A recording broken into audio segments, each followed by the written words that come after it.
Hola, ¿qué tal? Qué gusto me da estar con ustedes.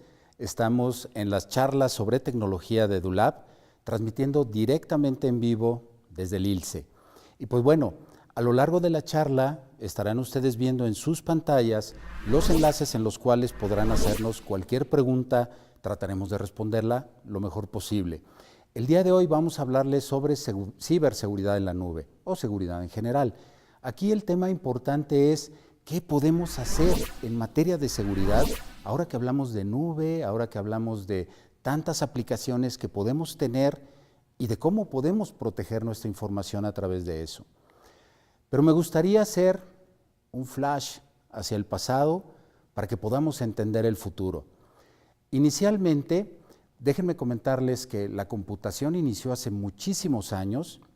La primera computadora, llamada computadora de Turing, nos proporcionó la primera máquina que era capaz, a través de algoritmos matemáticos, de resolver algunas cuestiones. Fue utilizada en la Segunda Guerra Mundial, tuvo mucho éxito. Hay una película relacionada con esta computadora y que me encantaría recomendárselas, es El Código Enigma. Ahí van a encontrar mucha información al respecto de lo que es la computación o los inicios de la computación. Es muy importante que podamos entender cómo funciona la computación antes de que nos metamos en un tema de ciberseguridad en la nube. Es muy importante que podamos saber los principios básicos. Déjenme comentarles que la computación no es como la conocemos el día de hoy. Hoy tenemos computación en el teléfono, tenemos computación en nuestras casas, en nuestros televisores, ya nuestra vida está computarizada. Pero es muy importante que sepamos de dónde viene, cuáles son los principios, a partir de qué momento o cómo es que surgen todas estas tecnologías. Déjenme platicarles qué son las 7 capas del modelo de OSI. Cuando teníamos una computadora como la de Turing, lo que nosotros teníamos era un cuarto cerrado, una computadora cerrada, únicamente a través de relevadores que nos permitían hacer, mediante un algoritmo matemático, cálculos. Era para lo que estaban destinadas las computadoras. Pero más adelante, las computadoras tenían que comunicarse unas con otras. ¿Cómo podíamos hacer que una computadora se comunicara con otra? Lo primero fue reducirlas en tamaño, y eso nos permitió que cualquier persona con cierta capacitación, pudiera tener el acceso a estos sistemas. Yo me acuerdo hace algún tiempo que empezábamos con tarjetas perforadas a hacer programas. Posteriormente llegamos a computadoras en las cuales teníamos que introducir un disco con el sistema operativo o después meter otro disco en el cual podíamos ir grabando nuestra información de forma tal que pudiéramos posteriormente mandarla a una impresora. Qué complicado suena. Sobre todo el día de hoy, para los jóvenes esto debe de sonar como algo extraordinario, como algo sacado de la prehistoria. Estamos hablando de dinosaurios de la computadora, ¿eh? Entonces aquí es donde se vuelve interesante qué o cómo funcionaban las máquinas para poderse comunicar. Y se crea precisamente un código. El primer código que se crea es precisamente las 7 capas del modelo de OSI, que no es nada complicado. Iniciamos con una capa física, que es un cable, que es cómo la conecto, seguimos un enlace de datos, pasamos obviamente la información a través de la red. Inicialmente eran cables. Hoy hablamos del internet, hoy hablamos del Wi-Fi, todo el mundo queremos un Wi-Fi cerca de la casa. Esa es la capa de comunicación, la capa de red. Después viene la capa de transporte, una capa de sesión que me va dando los tiempos en los cuales las máquinas van a irse sincronizando. Finalmente la presentación, que es lo que aparece en nuestras pantallas, y posteriormente la aplicación. Todos conocemos las aplicaciones, el Word, el Excel, el PowerPoint, y ahora mucho más aplicaciones que vamos a platicar a lo largo de esta charla, dentro de lo que son ya la nube. Entonces, si recordamos, es capa física, enlace de datos, capa de red, capa de transporte, capa de sesión, presentación y aplicación. Hoy hemos agregado una capa más, que se llama la capa del usuario, es la capa 8. Y en esa capa el usuario también piensa.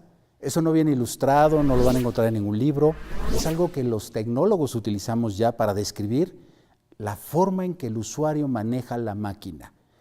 Y esto imagínenselo de ida y vuelta, entras por la capa física, llegas a la capa de aplicación, Después en la capa de aplicación, tú contestas, va bajando por las demás capas hasta que llega a otra máquina. Pero esto solamente lo vamos a ver en un ambiente que llamamos LAN, que es una red de área local. Imagínense un cablecito en el cual se van interconectando todas las máquinas y de esta manera se empiezan a comunicar entre ellas. Es el primer código que surge. Pero más adelante tenemos necesidad de comunicar una red con otra red. ¿Y cómo lo vamos a hacer? Surge otro modelo en el cual tenemos que comunicar máquina con máquina y la simplificamos. Y surge lo que es el modelo de TCP sobre IP, que es un modelo que me permite comunicarme a través de un protocolo sobre el protocolo de Internet. Ya surge el protocolo de Internet, es Internet Protocol. De esta manera, los equipos y las redes ya pueden empezar a comunicarse. Este es el principio básico de la comunicación en la nube. TCP. TCP es un modelo de control de transmisión sobre el protocolo de Internet. Es un modelo que tiene 65.535 puertos en la parte de TCP y tiene 65.535 puertos en otra parte que se llama UDP. En esa parte, TCP la conocemos como la formal. Es como un protocolo en donde me pide permiso para acceder, me pide permiso para decir cuántos datos voy a transmitir. Imagínense un tren y en ese tren vamos perfectamente delimitando cuántos paquetes mandamos, hacia dónde van dirigidos, qué tipo de paquetes estamos mandando y de esta manera los equipos empiezan a entenderse y se empiezan a dar paso uno a otro, uno a otro. La red ya a nivel global, ya a nivel mundial, necesita que los paquetes no vayan chocando. Eso habla de un orden. Tiene un gran poder esta red porque nos permite transmitir palabras, texto, imágenes, fotografías, pero todo va con un protocolo. Dentro de este protocolo, al igual que en todo protocolo, hay prioridades. Y la prioridad máxima siempre lo va a tener la voz y el video, como esto que están viendo ustedes el día de hoy. A través de esto es que permitimos que imágenes, sonidos puedan llegar a nosotros de una manera más ágil, sin interrupciones. Pero para esto existe una corrección dentro de lo que es el bus, dentro de lo que es el tren de las transmisiones. Seguimos reglas y las reglas son de cortesía. Al igual que en el tráfico, tenemos que detenernos ante una luz roja para que pase otro automóvil, lo mismo sucede con los buses o con los paquetes que estamos transmitiendo a través de la red. Pero para esto también nos tenemos que identificar de dónde vengo, hacia dónde voy y qué es lo que estoy transportando. Y eso se llaman etiquetas. Pide permiso, dentro de esos permisos me va a decir soy voz, soy video, llevo prioridad de paso. Y aquí podríamos tener un ejemplo muy claro en lo que son los servicios de emergencia. Un servicio de emergencia se identifica con una sirena, ¿sí? Y se identifica también con un sonido. La sirena, el ulular de la lámpara que traen las ambulancias, por ejemplo, y los servicios de emergencia. ¿Qué quiere decir? Denme el paso, porque llevo prioridad. Entonces, en el código de TCP estamos hablando de todo esto. Prioridad, estamos hablando del tamaño del paquete, estamos hablando de qué estamos transmitiendo para que el otro lado lo pueda entender de forma igual. Un poco más adelante les voy a platicar de manera muy sencilla cómo es que este protocolo funciona cuando hacemos una transmisión, cuando navegamos en Internet, cuando estamos enviando un correo electrónico, por ejemplo, y de ahí vamos a proceder a ver los riesgos que tenemos cuando esto sucede. Existe otro protocolo, que es el protocolo de UDP, y curiosamente también tiene 65.535 puertos. A diferencia del anterior, este también tiene mucho poder, sin embargo, no sigue reglas, tampoco pide permiso, se ejecuta cuando sea. En términos de seguridad, es el protocolo más peligroso que podemos tener, porque a través de este nos pueden estar mandando datagramas, que es el nombre del paquete que recibe en este momento, y esos datagramas pueden ser dañinos hacia las computadoras, pero no fueron creados para causar daño, fueron creados originalmente para dar una facilidad, y esta facilidad fue precisamente el audio y el video. Audio y video no pueden tener un protocolo, tienen que llegar justo en el tiempo y justo en el tamaño que tienen que llegar. Algunas veces cuando tenemos transmisiones y hay lluvia, por ejemplo, que evitan que nos llegue al 100%, van a ver en sus equipos, en sus pantallas, pequeños píxeles, pequeños cuadritos que lo que van a estar diciéndonos es: estoy perdiendo información. Esto sucede muy a menudo precisamente porque no tenemos un orden, porque no nos llega tal cual. Y es algo que llamamos: híjole, no tengo ancho de banda en el internet, no me llega el internet con la suficiente fuerza. Más adelante hablaremos de lo que es un ancho de banda, que realmente es una tasa de transmisión, es una velocidad que tenemos, es el tamaño de mi carretera y a cuántos kilómetros por hora, suponiendo, podemos transmitir, podemos estar llegando de manera más rápida. Y el tráiler que llevamos en audio y video es, créanme, bastante grande. Entonces, el UDP es algo muy benéfico, sin embargo, es volátil, es impredecible y utiliza el lenguaje básico de las máquinas. Estamos hablando de datagramas, unos, ceros, composición de unos y ceros, que tal vez en charlas más adelante podamos profundizar. Pero el día de hoy me es muy importante que entendamos el concepto entre lo que es un TCP, cortés, amable, sigue reglas, y un UDP, que es totalmente volátil, impredecible, que tiene un genio, por supuesto, y ese genio se puede reflejar en el comportamiento de los paquetes. Eso nos hace pensar en la cantidad de puntos que tenemos que defender. Estábamos hablando de 65.535 puntos puertos en el UDP, 65.535 puertos en el TCP. Eso nos habla de puntos para defender revelación de secretos, la reputación online que podamos tener, las calumnias, personajes públicos, la defensa en la red es muy importante. Tenemos 131,000 puertos que defender. A partir de este punto, déjenme platicarles muy rápido cómo es una transmisión, por ejemplo, cuando tenemos nosotros que navegar en internet, cuando queremos hacer una consulta. Acompáñenme y les mostraré de manera muy gráfica qué es lo que sucede. ¿Por qué le llamamos la nube? Realmente le llamamos el concepto de la nube porque se compone de muchas máquinas, tantas máquinas que a veces no es tan sencillo poder contarlas o seguirlas. Tenemos lo que son servidores, tenemos lo que son ruteadores, que son los que nos permiten tener una comunicación hacia estos puntos. En ocasiones, cuando tenemos un número X de máquinas, un número X de ruteadores, simplemente cuando nosotros hacemos una petición, en ese momento los ruteadores se van a empezar a comunicar entre ellos para decir: oye, ¿dónde está la página del ILSE, por ejemplo? Entonces, en la página del ILSE, lo primero que vamos a hacer es buscar a través de uno de los puertos de TCP, que es el 443, vamos a buscar lo que es un DNS. DNS, ¿qué es? Las siglas a veces en tecnología son algo complejas. Normalmente se utilizan en inglés y es un Domain Name Service. Esto quiere decir que tenemos un servicio de traducción.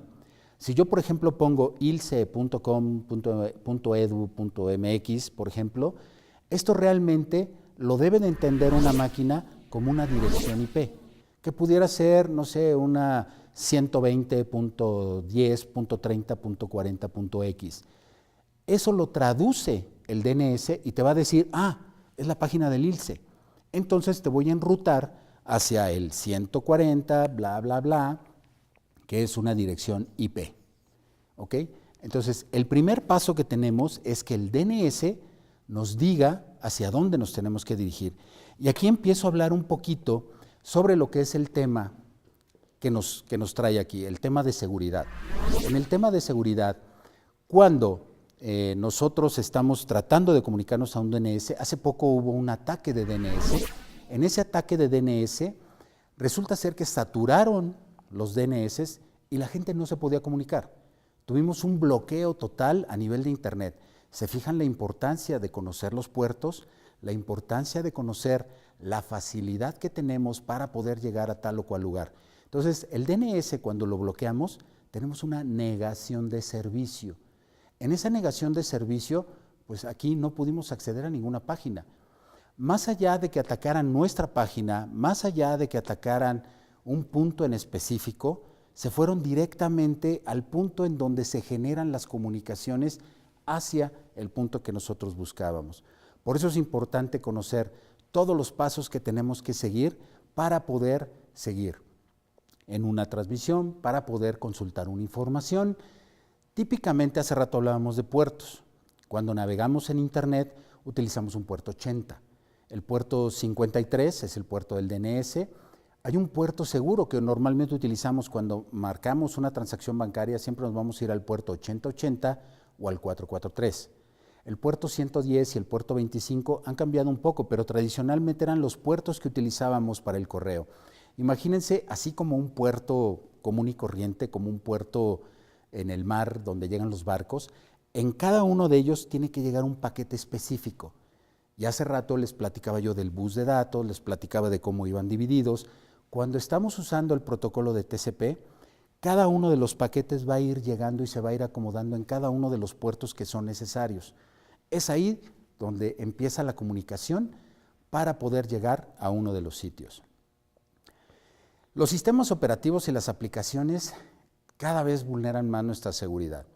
Hace poco, todos conocemos Microsoft, tenemos el Windows 7, Windows 10, Windows XP, y ha habido una evolución continua sobre los sistemas operativos. Y realmente siempre los van a crear en el afán de brindarnos una mejor solución o un mejor servicio. En este caso, el PowerShell lo que nos decía es, yo me puedo comunicar para saber tus datos personales, para saber tu nombre, para saber tu ubicación y de esa manera poder tener información al respecto. Es algo que se planeó para beneficio, sin embargo, empezaron a utilizarlo atacantes para vulnerar nuestros equipos. Ahora hemos hablado mucho de las generaciones, que si la generación X, que si los baby boomers. Ahora muchos de ustedes seguramente estarán en el rubro de los millennials. Y son personas que están viviendo con la tecnología, que tienen en la nube Facebook, Twitter, YouTube, y que de esta manera están utilizando ya servicios de la nube. Por eso es importante empezar a ver dos ángulos en cuanto a ciberseguridad en la nube. Uno de ellos es lo que ofrecen las empresas, porque cada vez nos están generando y nos están extrayendo también información personal y las empresas tienen que cubrir ese punto para darle a nosotros los usuarios la seguridad y la ventaja de que mi información está bien protegida. Nosotros como usuarios, ¿qué es lo que tenemos que hacer? Es algo muy sencillo. Cuidemos nuestra información, nuestros accesos, como cuidamos la casa. Entonces, haciendo un resumen muy rápido, tenemos que el mundo móvil cada vez es más inteligente. Tenemos inteligencia artificial, machine learning, la nube, la experiencia del usuario, innovación, biometría, ya me pueden leer el iris del ojo para poder acceder a una cuenta bancaria. Todo lo que hemos visto en las películas, hoy es posible, a través de los avances tecnológicos que tenemos, pero los avances también me permiten tener accesos no permitidos y que gente que nosotros no queremos esté permeando nuestra información. Y pues bueno, el reto es que el futuro se basa en la movilidad. Y en la movilidad tenemos teléfonos celulares, tenemos tabletas, los millennials, que son los que ahora vienen atrás de nosotros como una nueva generación. Son los que vienen consigo con una carga interesantísima en el manejo de la información. Y pues bien, aquí me gustaría abrir a que me hagan preguntas, nos digan qué opinan, qué dudas tienen sobre la ciberseguridad y podamos contestárselas con todo gusto.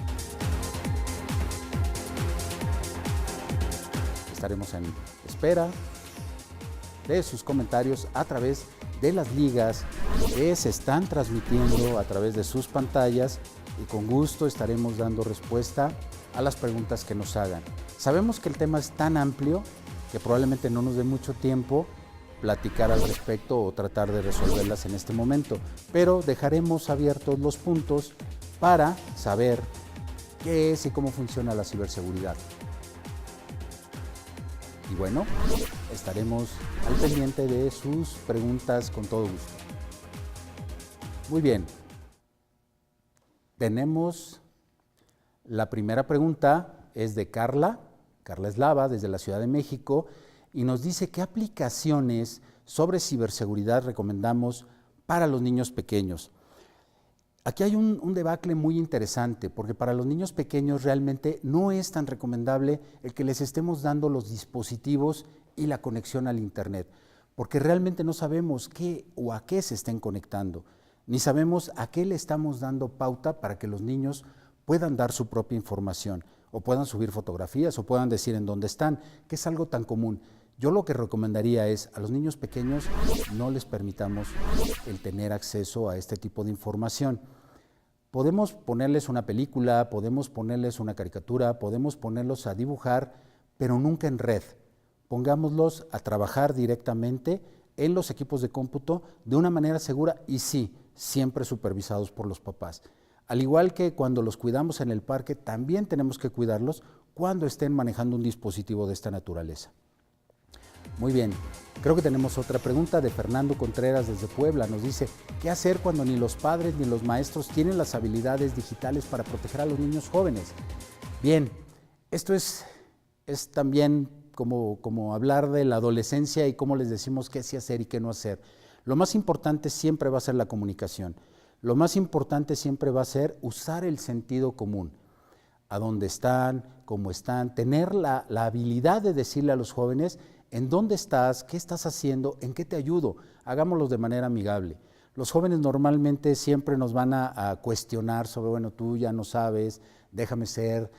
Lo mismo que fuimos nosotros en la adolescencia, seguramente va a suceder ahora, pero en un ambiente digital. Estemos al pendiente de ellos. Es importante porque hay engaños, hay abusos, extracción de información. Y no quiero hablar de cosas tan trágicas, pero sí puede haber secuestros y puede haber miles de cosas a las cuales estamos exponiendo a los jóvenes. Es recomendable que si no tenemos la capacidad digital de poder darles un seguimiento a través de una monitorización, podamos hacerlo directo. El diálogo, la comunicación con los hijos es lo más importante en este caso. Creo que tenemos una pregunta más. ¿Cómo vamos a formar a los padres de familia y maestros para proteger a los menores de contenidos no apropiados? Suena trivial tal vez, pero la comunicación sigue siendo la mejor parte. Estar con ellos, alentarlos a que utilicen los sistemas de información, alentarlos a que utilicen los sistemas en la nube, pero bajo supervisión. Hay sistemas en la nube en los cuales pueden estar subiendo y subiendo y subiendo y subiendo fotografías, pero realmente lo están haciendo sin seguridad. Enseñémosles la forma. Eduquémonos primero nosotros para poder educar a los nuevos jóvenes, a las nuevas generaciones, a utilizar los beneficios de la tecnología. La tecnología viene, ya no la podemos parar. Y es algo con lo que tienen que vivir ahora los jóvenes y a nosotros nos toca capacitarnos, primero nosotros y después a ellos, para que podamos enseñarles a manejar la tecnología. Tenemos, creo, alguna otra pregunta. Karina Guerrero me dice, ¿cómo detectar los lugares riesgosos en Internet?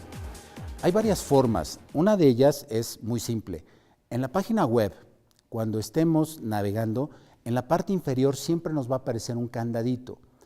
Ese candadito, si a alguien le da la curiosidad, dele clic. Y lo que va a aparecer es un certificado. Ese certificado me dice que ese sitio es auténtico, que ese sitio sí es quien dice ser. Porque el día de hoy hay muchos lugares en los cuales hacen fake, por ejemplo, de bancos. Y te dicen que es un banco, pero realmente no es un banco. Y te extrae la información. Y eso viene muy a menudo por correos. Te dicen, en tu banco estamos cerrando tu cuenta y por tanto necesitas conectarte, darme tu usuario, tu contraseña, darme todo para que otra vez yo te resetee tu contraseña. Eso no es cierto. Los bancos no hacen eso. Pero fijémonos en ese candadito. Es un pequeño detalle que les aconsejo que vean muy a menudo para que de esta manera puedan saber si están navegando en un sitio seguro. ¿Tenemos alguna otra pregunta? Ok. Pues los invito a que nos hagan la pregunta. Muy bien, Abigail nos dice, ¿qué actitud asumen los jóvenes ante la ciberseguridad? Es la misma rebeldía que tenemos en la adolescencia. En la adolescencia solemos decir, no me digas, yo sí sé, tú no sabes. Hace un momento comentábamos sobre la manera de comunicarnos con ellos. Tiene que ser totalmente amable, tiene que ser amistosa. Acompañémoslos a navegar en Internet. Acompañemos a los jóvenes en las aplicaciones que tienen. Comentemos con ellos, volvámonos sus amigos para que también nosotros podamos saber qué es lo que están haciendo los jóvenes en Internet, a través de un medio. Compartamos con ellos. No los dejemos como la nana electrónica. Créanme que no son juguetes. La ciberseguridad, la seguridad de nosotros depende mucho. Y pues bueno, yo los invito a que estén al pendiente de las charlas que tenemos y al mismo tiempo pues compartan a través de los medios que siguen apareciendo ahí sus dudas e inquietudes y les contestaremos por correo electrónico, por Twitter, de la manera que ustedes quieran. Me tienen a sus órdenes, Héctor Méndez. Encantado de haber charlado con ustedes el día de hoy. Mil gracias.